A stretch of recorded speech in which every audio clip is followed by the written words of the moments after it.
بعد نزول اسعار العملات الرقميه الفتره اللي فاتت، ناس كتير بتسالني هل ده وقت مناسب ابدا استثمر ولا لا.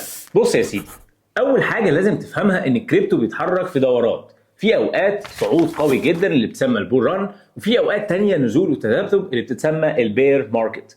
اللي بيخسروا هم اللي بيدخلوا متاخر جدا في القمه او يبيعوا بسرعه لما الاسعار بتنزل، لكن اللي بيكسبوا بجد هم اللي بيستغلوا النزول يشتروا باسعار اقل ويصبروا لحد السايكل او الدوره اللي بعدها.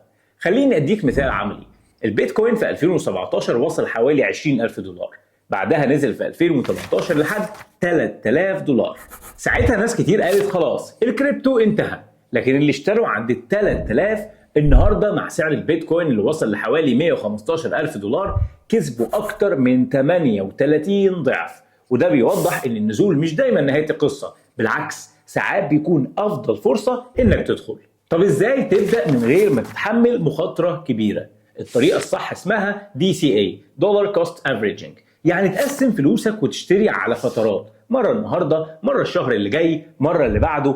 كده تبني متوسط سعر محترم وتستفيد من النزول بدل ما تحاول تمسك القاع بالظبط. لكن في نقطه مهمه جدا، اختيار المنصه. انا شخصيا بستخدم OKX لسبب بسيط، مرخصة رسميا من فارا في دبي، والإيداع والسحب مباشر من البنوك المحلية في الإمارات، وعندها أدوات ذكية زي الستيكينج عشان تكسب دخل سلبي، أو ديمو أكاونت عشان تتعلم الأول من غير ما تخاطر.